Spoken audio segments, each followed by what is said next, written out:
As a reminder, this is being recorded. So I have everyone muted and everyone with their cameras off. If you decide to turn your camera on, that's up to you. I do ask that everyone keeps themselves muted until the very end. I will be taking questions, and for the time being during the presentation, if you do have any questions, there's a chat down at the bottom. You can type your questions in the chat. I will answer those at the end, and even give some time for if you want to unmute yourself later and ask questions, go for it. So whatever you'd like to do is fine with me, but I want to make sure that I answer questions that anybody has. So again, just as a reminder, this will be recorded. So we'll go ahead and get started here. Today we're going to be talking about dog socialization. And there's a lot of things that come to mind as a dog trainer that I want to share with pet parents and maybe other trainers out there if you're joining, or just dog people. But a lot of us have kind of one idea of what it means for dog socialization, and I want to make sure that we're understanding it as a whole. Most pet parents, when we think of dog socialization, is a little bit it's too small of what we're thinking. There's a lot more to dog socialization, and we're going to be discussing a couple different things today. So we're going to first talk about what socialization is, so a little bit of a definition, who needs to socialize, and not talking about people, but we're going to talk about dogs. So what type of dog should be socializing, and then how do you socialize your dog properly?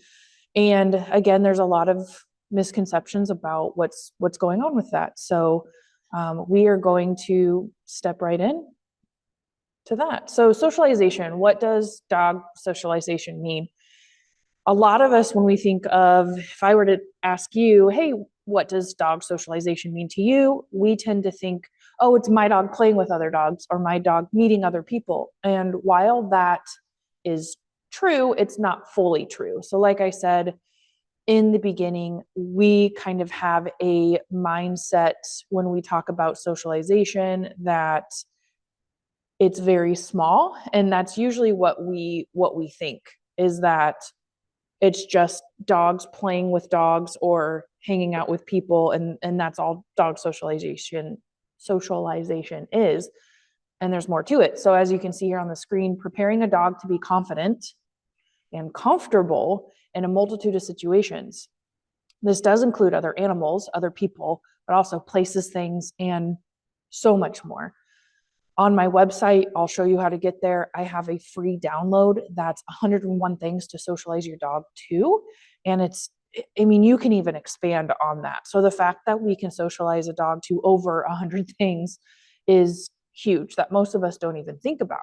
And our main goal is just trying to get a dog who, what you might hear sometimes as being bomb-proof, a dog who's able to accept and be able to be in almost any environment, no matter what they're looking at, no matter what they're smelling, no matter what they're hearing.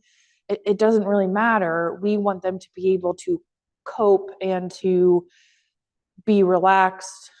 I'm going to go into that more, but we want them to be able to handle whatever life throws at them and not be either overly excited, fearful, any other emotions. We want them to be able to handle it on their own. So, I keep pushing the wrong button. I'm sorry. So with that, who should socialize? And great question. I hope you like my little art here. This is my dog, Rayan, and I love using that picture of her. Who should socialize? Honestly, everyone. Every dog can benefit from socialization. And like I said, when you think about it as them being able to adjust to the entire world, that makes sense. So being able to take on any environment, every single dog should be able to do that. We do tend to think of it as being puppies as socialization, and that is completely true. Puppies are very important for us to focus socialization with our puppies. There's a lot of different numbers out there research-wise with if puppies, or when the time frame that is open for puppies to socialize. And rough estimate, I usually say between 6 weeks and 16 weeks or 4 months of age is kind of your prime socialization window. And what we mean by that when we say that, whether you hear that from a trainer or a vet or breeders, is that a puppy is more, I guess, accepting, and they're still developing, especially mentally during that time frame. So they're not really sure what to think about situations. And the older they get, the more their brain develops and the more that they are participating in these things that the world kind of throws at them, and they're deciding if they are supposed to be afraid. Maybe they've heard these sounds before and scary things happened, right? So they're able to make more of those decisions on how they feel about situations as they get older. So we do tend to hear that 6 week to 16 week age for puppies is prime socialization time, and that is true. However, if you have a dog that is past 4 months old, it doesn't mean you can't socialize anymore. I have on here adults, definitely to be socialized here, and even our anxious dogs as well. So I use socialization a lot in my reactive dog clients. So anytime that I'm working with a dog who is usually fearful, I do have some overly excited reactive dogs as well, but we want to make sure we're exposing them to all these different things so they can handle them in the real life and then in the world. Because if we're only focused on them just not barking at dogs, and we're out in a park and there's a band playing, or thunder starts rolling in, fireworks, whatever it may be, we need to be able to help them be confident in those new and kind of sudden situations. And for a lot of our reactive dogs or people just popping out from behind a car is something that really triggers them. So we want to make sure that everybody is getting socialization. The third one on here I missed were like newly adopted dogs too. Socializing them, especially to things that are part of your life that you want to make sure that they are accustomed to. So if you go camping a lot, we want to make sure we're socializing them to all of our camping gear, different sights, sounds, smells, things that we would have with that. You can see behind me, it's in the shot, those are hot air balloon burners. And so I want my dogs to be comfortable with hot air balloon stuff. So I'm going to socialize them to hot air balloon stuff because that is part of my lifestyle and who I am. And we travel a lot with ballooning. So there's a lot of things I need to be able to have my dog be, quote, again, bomb proof while we're traveling. So every single dog can benefit from socialization. If you have joined, just quick recap, if you have joined the Zoom a little late, if you have any questions during the presentation, there's a chat box at the bottom. You can type your questions in there if you'd like. I will be answering questions at the end, as well as opening the floor up to let anybody unmute if they would like to have any of their questions answered. So, all right. So we talked about what socialization, who needs to socialize. Those are pretty quick, easy topics. The last section here is going to be how do we socialize properly. And with that, we want to make sure that we're socializing our dogs, one, without force, and two, we are going at the dog's pace. Both of these are very important because we want to make sure that our dogs are having the correct emotional response to what we're socializing them to. You'll see on a later slide, generally we want the dog to not be overly excited or not be fearful. We want them to be maybe neutral is a good term for that, right? So being neutral in some of these situations is great, but we definitely want to make sure we're not using force and that we are going at the dog's pace. If we push dogs too far, we may start to get some reactions from them and they may start to become a reactive dog themselves. So here we can see a visual of the canine ladder of communication. And what this shows is that you can see at the bottom, it's green. It works its way up. Sorry, I'm trying to figure out where that noise is coming from. I apologize. If you have joined too, and if you are not on mute, make sure that you keep your microphone muted for us, please. But you can see that the green at the bottom is yawning, nose, lip licking. These are communication that is telling us that the dog is uncomfortable, but it's not super serious. As you go up, turning our head away, what we call whale eyes, or when their eyes are super big and we can see the whites of their eyes. Continue walking up, we're going to start to get to light green to yellow, and this is kind of that yielding area, right? Walking away, if they're pawing at something, same with them kind of tucking their paw up as well. If they lower their body, if ears are pinned back, kind of against their head, if their tail is tucked, if they are, I don't think that's my husband, I'm sorry, if they are laying down and exposing their belly, so they kind of roll over. Now there are definitely dogs out there who love to get their belly rubs, and sometimes, they're going to be offering that for their attention, rub my belly. But that is something that shows that a dog is uncomfortable in a situation. So them rolling over and kind of exposing their belly, their tail is usually tucked with that as well, is a sign that they could be uncomfortable and that we're pushing it too hard. So stiff body staring. So we see this a lot. Usually stiff, we're standing a little taller and we're staring at something.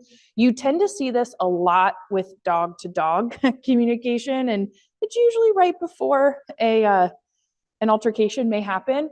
I have seen this though too, where a dog has given all the other signals. They've maybe turned their head away.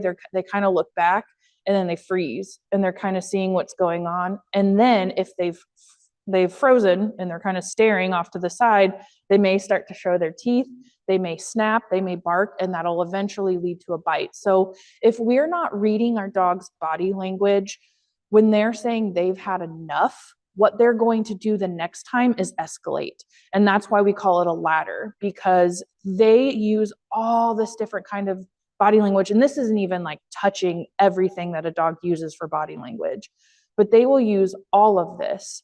And if they yawn because they're stressed, that didn't work, then the next time, and let's say we're trying to put boots on our dogs, okay? I have some videos of desensitizing boots, but let's just give that as an example. I'm trying to socialize my dog to putting boots on him. I grab his foot, he yawns. Okay, I grab his foot again, he turns away or his eyes are really wide. I keep grabbing his foot. He's going to go to maybe pawing at me. He may pin his ears back. His tail will be tucked the next time. The next time after that, maybe he'll roll over. The time after that, he may start to get stiff. And I keep doing it because I'm like, we have to get over this, right? Dogs just don't get over things on their own. We have to do the socialization properly, which we're going to talk about order of operations next, because if we don't, we're going to escalate. And I can guarantee that 99% of the bites that happen, especially to other humans, we've seen this other body language from the dogs. We're just not paying attention to it. And I can even admit from myself that I have photos of me and one of my dogs I grew up with that lived with my parents.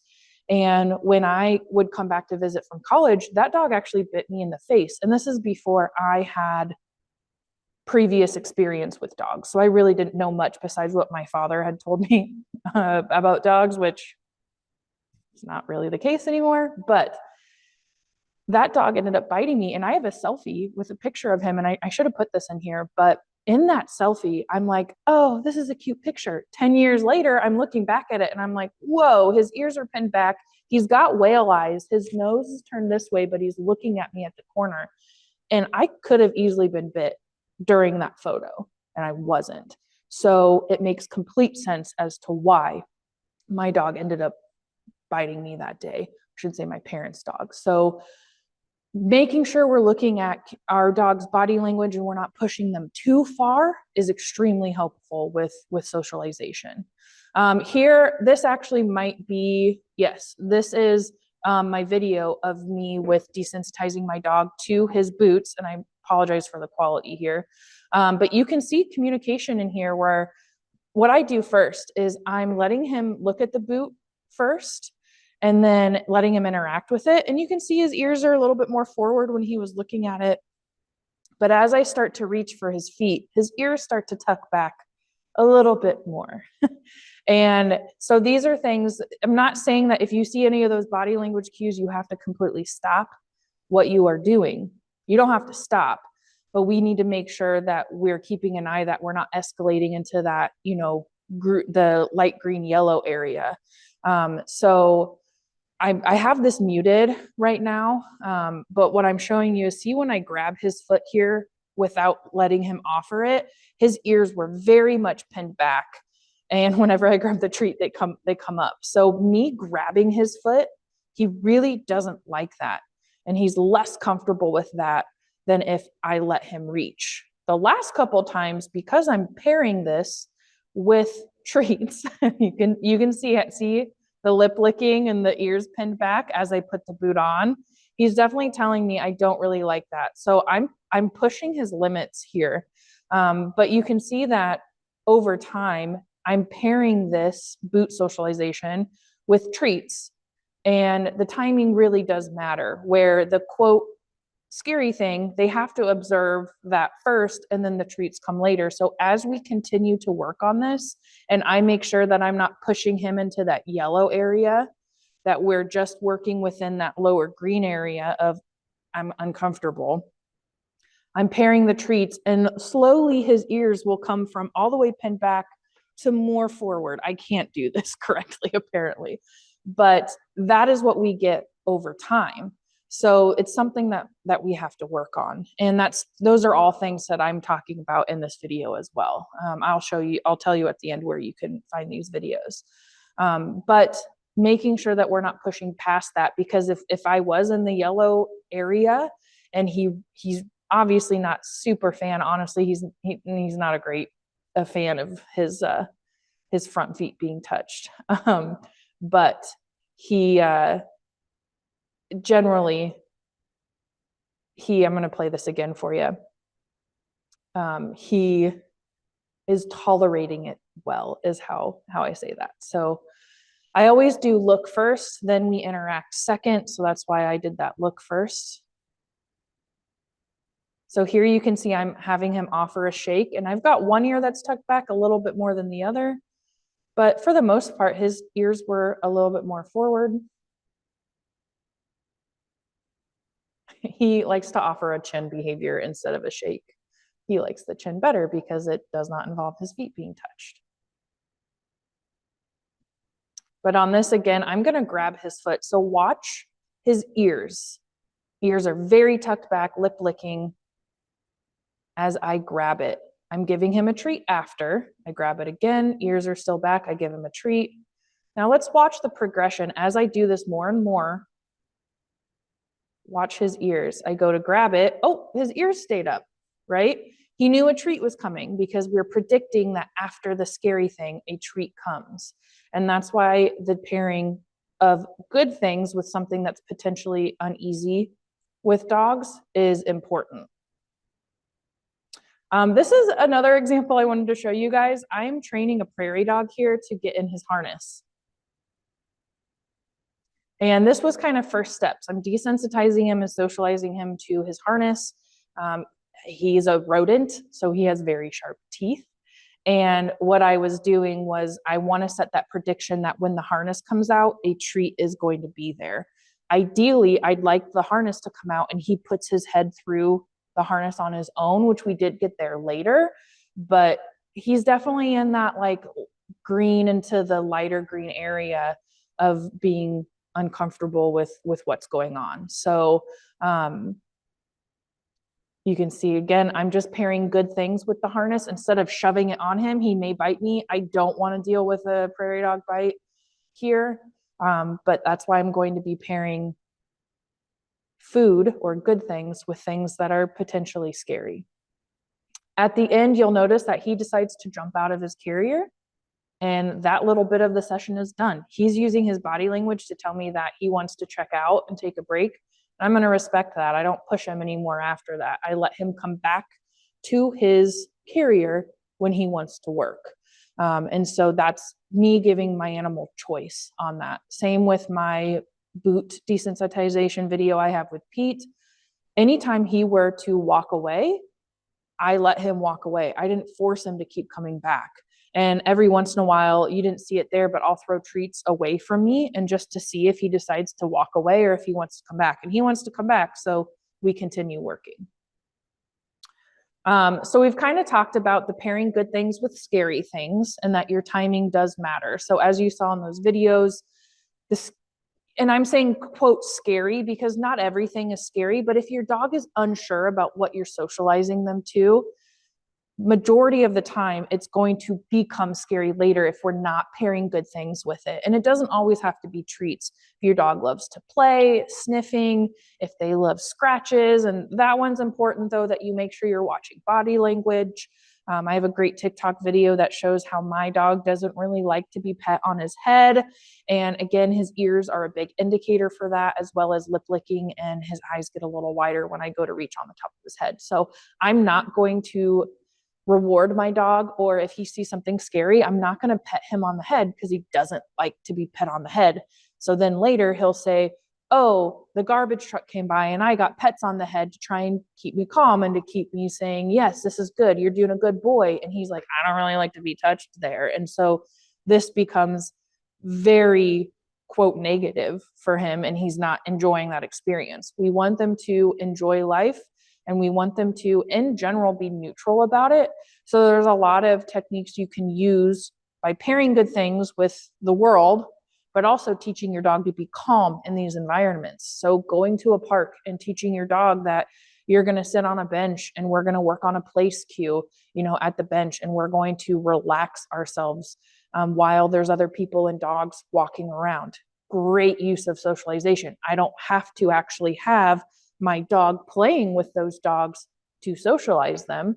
We can simply just watch. I may be getting ahead of myself here, but generally here are our main goals. We want neutrality. We want to pair good things with the scary things, and our timing does matter. One example I like to put with this is you see a lot of people using lick mats and different things to trim their dog's nails. And while the concept of that is good, they're usually doing it in the wrong order. First of all, the trend where people put saran wrap on their forehead and then put peanut butter, that don't do that. If you're doing that, very dangerous. Sorry, I just had someone message me. But that, not a good thing. It's just like I was doing with the boots. I would start very small. I would go towards like I'm grabbing my dog's foot, and sometimes I can't even touch it yet, but different levels, it's almost like grab the foot, here's your treat, grab the foot, here's your treat. It would be like, I'm going to start your nail trim. Now here's your lick mat, lick, lick, lick, lick, lick, and then I'm done, right? I need to start the scary thing first so they predict that the scary thing, what comes next is, oh, there's a lick mat, so I don't have to be nervous about it anymore. And that's what we get. I do that with my reactive dog training all the time. So very high level list of what we should be socializing our dogs to. Like I said earlier, you can head over to my website. I have a list of 101 things that we should be socializing our dogs to. That list can expand. We have sights, sounds, smells, places, things, people, animals, activities, and cooperative care. And what I mean by cooperative care is anything that you would need to do to take care of your dog: ear cleaning, eye drops, brushing their teeth, nail trims, brushing their fur, baths, anything that the vet needs to be doing. All of that we want to socialize our dogs to so they can be comfortable and confident in those situations as well. When you talk about people, I talk about tall people, short people, deep voices, high-pitched voices, loud voices, kids, elderly, right? People wearing hats, people wearing uniforms, backpacks. I mean, the list is endless, right?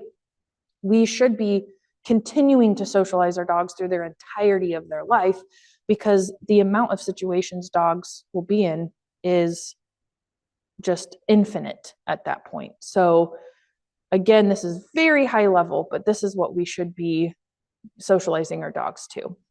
I did say a little bit earlier, but the first thing when I talk about socializing is we're just looking at stuff. We're either listening to things, we might even interact is a little bit more smelling, but we're just high level looking. And like I mentioned, You can socialize your dog to other dogs without physical interaction. And I actually have a lot of my clients with reactivity where we go to a parking lot and we are just in the car and we are people and dog watching just in the car. So we are socializing simply by looking, because one, we want to make sure we're not within the dog's threshold, but two, we just want to be socializing at a distance first. Once we're comfortable at a distance, we can start interacting. I'll be honest, dog parks aren't really my favorite place to, quote, socialize your dog with other dogs. Unless you very much know the other people and other dogs there. You usually get to know them over time. But especially if you have a younger dog who you're not really sure how they interact with other dogs, going to a dog park where you have no control over the situations and who is there, how well they know their dogs, especially if you don't know your dog very well, it can be super, super scary. So you can go to the dog park and dog watch at first, or maybe on the other side of the fence, but we don't want to just throw our dog into a playground, because that is not going to properly socialize them in a way where they could easily pick up bad habits or not communicate properly to other dogs, which would then lead to altercations. So I'm going to show you guys a video here. This is my dog and I working at a garbage truck that's coming. So you can see my garbage. I almost pointed to my screen. You can't see what I'm pointing at. There's a garbage truck, so I'm letting him look. He chooses to look away. That's great. But now I'm feeding him a little bit more treats here because the truck's coming up. It's getting closer. It's harder. It's louder. I turned the volume down so you can't hear it. And then it's going to start to go away soon, but I'm just going to keep kind of letting him look and feed treats. And as it goes away, we finish our treats. And he still kind of is looking around. And I talk to him and tell him he's a good old dog there. And he loves his butt scratches. So I go to his butt scratches. We're going to watch this one again for you guys. Maybe not. Here you go. But again, this is socializing him to garbage trucks. And if your dog barks at the garbage truck or UPS truck or anything, it can be as simple as this. I don't have to go interact with the garbage truck. We're just watching it. We're listening to it. We're seeing that it comes up. And again, I am kind of putting a bunch of treats in there as it got harder, because at this point, I wasn't able to let him just watch it. He'd probably start barking. So I do kind of distract him in a way for the little part where it is really difficult, but then I go back to letting him look again, right? So you do have, this is more of a reactive instance, but if your dog's not barking at a garbage can, and if you're just getting a new puppy, this is a great technique to use with them as well. You're like, I don't know what you're going to do with the garbage. Instead of waiting to find out, let's just start pairing treats with the garbage truck coming up, right? So the nice thing with puppies is, in a way, you have a clean slate, but where you can just say, yep, I don't know what you're going to do, so let's just give you treats for the garbage truck coming up. And now all you think about when the garbage truck comes up is that you get a lot of yummy treats, so you're not barking at it, right? If I were to let my dog bark, the truck would have just passed by and he would have thought, hey, barking works. It left. That's not what we want, right? So I'm teaching him to be, in a way, calm. He's definitely nervous, but giving him something else to do while looking at the garbage truck. So hopefully that hasn't been there the whole time. How to socialize properly, safety for unvaccinated puppies. So this is definitely something, again, we talked about how socialization for puppies in that younger age is a huge, huge thing.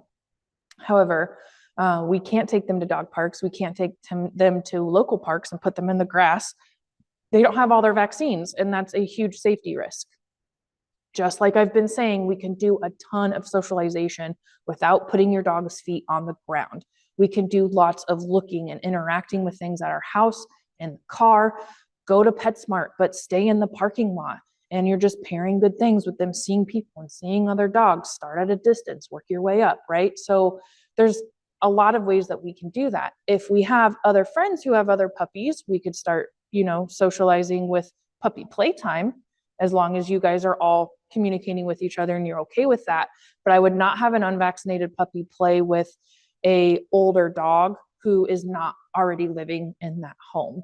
So there's a little bit of a difference with home life. I still would recommend those dogs being separated until they're fully vaccinated. But for an unvaccinated dog to be playing with other dogs who are fully vaccinated, I do not recommend that. So you do want to make sure you're doing things safely, but we can definitely have playtime as they get older and they're fully vaccinated, especially if we've been doing the socialization at a distance.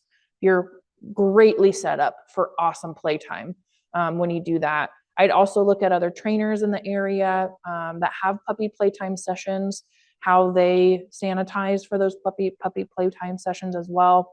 But those are always great ways for you to be able to get some playtime with your puppies before they are vaccinated. Lastly, confidence building. This is something that with socialization, again, our goal is to build our dog's confidence.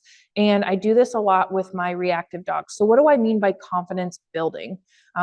This is my dog, Pete. Here are just 3 very simple examples. Getting him out into the world and getting him comfortable with his own body helps with his overall confidence. So we go to parks and we'll play on the playground as long as there are not other people and kids there. I don't want to intrude on their playtime because it is built for people, not dogs, but we will play on playgrounds. If there are big boulders and rocks, benches, things that are meant for things to be on them, we will climb on those. The last photo, those are at a child's playground, the little like rocker animals. He did not really care for those, so we had to socialize to those, as well as I would also make them move. A lot of playgrounds and parks are having more visual, audio, musical items, so things that are enriching for kids to play with. And I will make sure that I play those with my dog. So there's xylophones, there's chimes, there's all these things in parks that I'm going to make sure that I am pairing good things while I play those and getting my dog accustomed to those. So I'd rather have him have no reaction to that, right? I'd rather have him go, oh, xylophone, cool, next, and just walk away, right? But I want to make sure that I'm exposing him to all of these. So these are things that I'm constantly doing. He's 8 years old and we are still doing this stuff with him.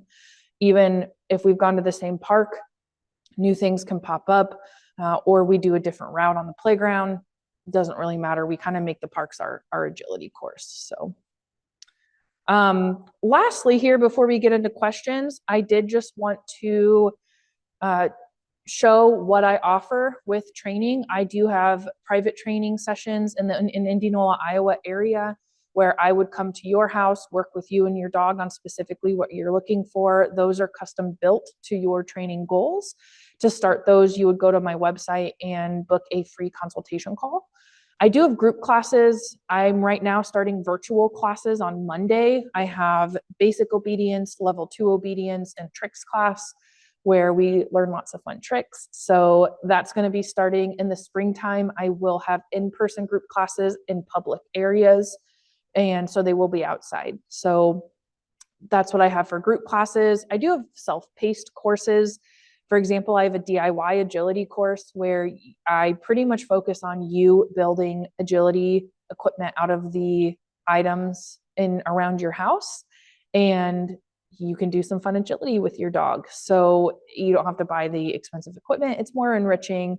And we go over kind of how to train your dog to do all of those different agility obstacles, as well as a recall course. And lastly, I have a membership. It's $10 a month, and I focus on 10-minute training. Thought everything's 10, let's keep it simple. And I upload multiple videos a week where we focus on different training behaviors, tricks, different things that are just 10-minute sessions.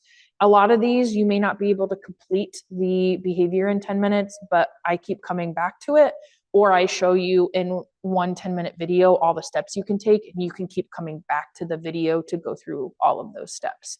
My dog knows a handful of tricks already, so that's why some of those I kind of show the steps that he already knows.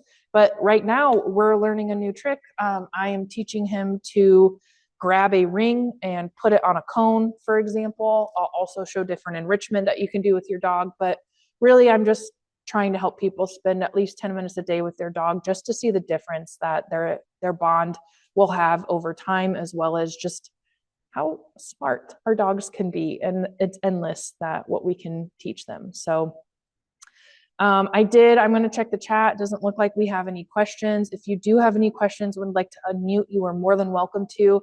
If you'd like to stay kind of private, you can email me. My email address is here. I do have a QR code on here. If you just open up your camera and scan that, it should take you to my website where you can find a bunch of that information. I do have a Facebook page for Pete's Sake Dog Training. Patreon is where my membership is, as well as a YouTube channel. So lots of different places where you can find me and find all the information I'm trying to get out there. So I definitely want to appreciate or show my appreciation and thank all of you guys for coming to my first free webinar. I'm going to go ahead and kind of stop talking here for a couple seconds in case anyone has any questions. But if not, thank you for joining, and we will talk to you later. Do I have anyone with questions? And as a reminder, if you had questions and wanted to mute, you just have to unmute your microphone. But okay, there we go. I couldn't figure out where the unmute button was. Hi, Diane. I see your face, but I can't hear you. Can you hear me now? I unmuted on my end. I still can't hear you. Let me stop. I don't know if my sharing screen is part of it. I'm going to stop just in case, but.